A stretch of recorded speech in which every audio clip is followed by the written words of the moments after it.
Today I'd like to continue our journey through the book of Deuteronomy. We're up to chapter 18.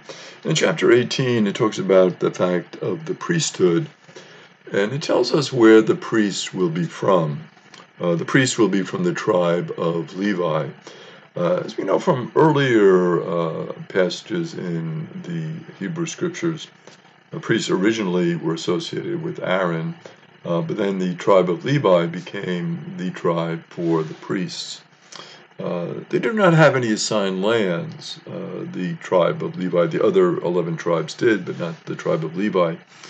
But they will live on the portions from the sacrifice that will be assigned to them. So if they didn't have any lands, of course, how would they survive? So that little dilemma was solved very simply by saying that as sacrifices are offered, portions of those sacrifices would be given to the members of the tribes of Levi, and they would be assigned to certain cities where they would live. So they would have enough food to survive and to do well. They can also go to other towns and lead prayer in other towns as God directs them. So there might be towns where the people wanted the priest to come to lead prayer for them, and they were allowed to do that. Certainly they were assigned to various towns, but then they had the freedom to go to other towns, certainly not in conflict with other members of the tribe of Levi, but they could travel as God led them. And also they could receive portions from the sacrifices in those towns as well. And also they could receive some monetary offerings and some heirlooms that could be given to them, special pieces of jewelry that could be valuable. So they had a way of generating some income that would be given by the generosity of the people. Moses makes a big point here in chapter 18 that the people should avoid the practices of other religions in the promised land. And this is going to be a continual conflict. And you notice it's very interesting that at this point in the book of Deuteronomy, the people are not actually in the promised land. So it's kind of a warning before they even go in. But we can see that, of course, this book and many of the passages in it were written after the people were already in the promised land and had some experience. And of course, there's a look back now to Moses actually before the people went in, which is reflective, of course, of their experiences in the promised land. What were some of those practices to be avoided? Well, first of all, offering sons or daughters as sacrifices by immolating them. So this was a concept that the Canaanite religions embraced, that the firstborn son would be sacrificed to kind of appease the gods. And the idea was that the gods, particularly the god Molech, was kind of an angry god. You didn't want to get him too upset. And one of the ways you kind of calmed him down was if you showed that he was so important in your life that you would even be willing to sacrifice your firstborn son or some of your other children, as the case may be.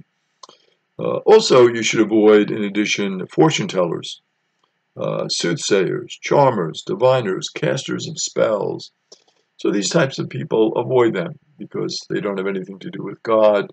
They kind of are thinking of other powers to intervene, so we don't want to get involved with them. Also, those who consult the dead.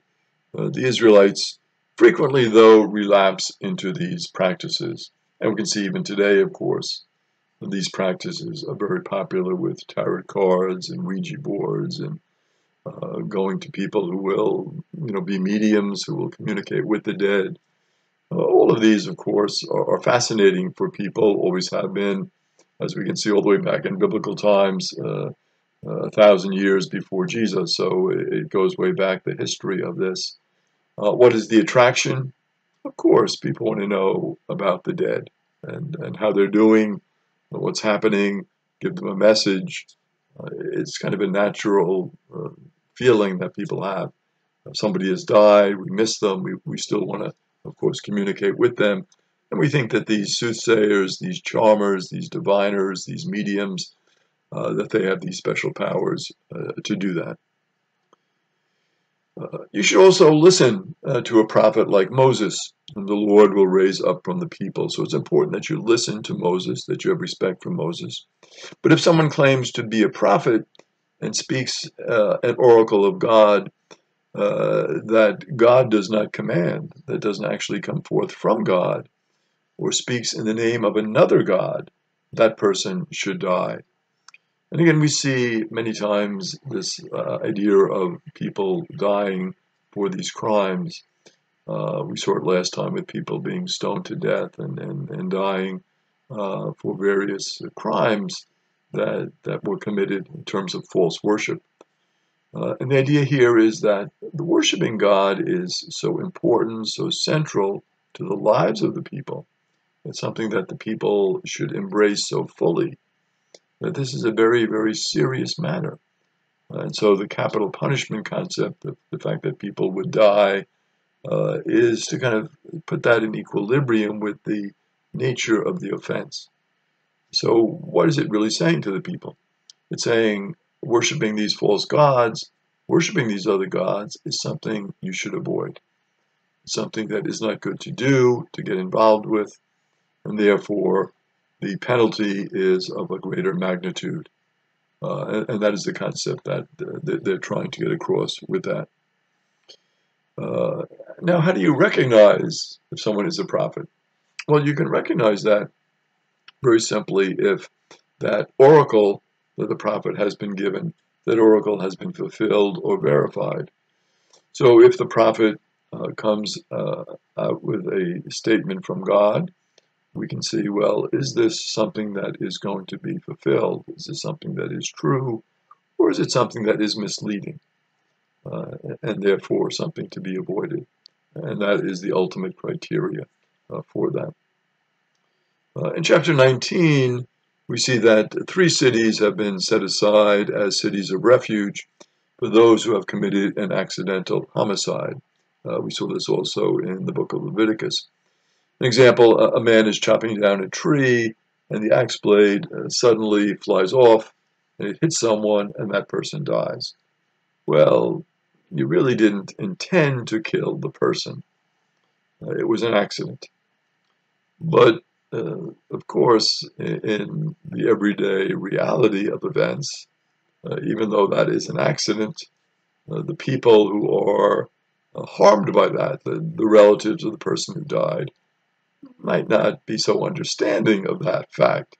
You might say, oh, it just flew off accidentally. Well, how do they know that? Did that really happen? Are you making this up? And so they might want to seek revenge. And so the idea of a city of refuge would be, well, you go to that city for a while. You stay in that city. Tempers calm a bit. The matter can be investigated, and it can be determined, was this truly an accident or not? And if it was an accident, there is no need for revenge. So these cities were cities where people could be protected, they could live safely, and it would be important to protect the gift of life, that these people who were harmed by this, their relative, of course, having been killed, they would not take revenge on the other person. So that concept of a city of refuge is kind of like, we would say, a cooling off period, a period where you can investigate what's happening.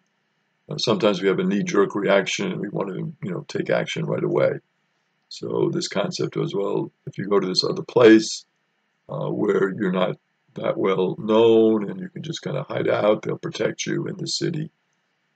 That might be better in the long run, and then we can determine your guilt or your innocence.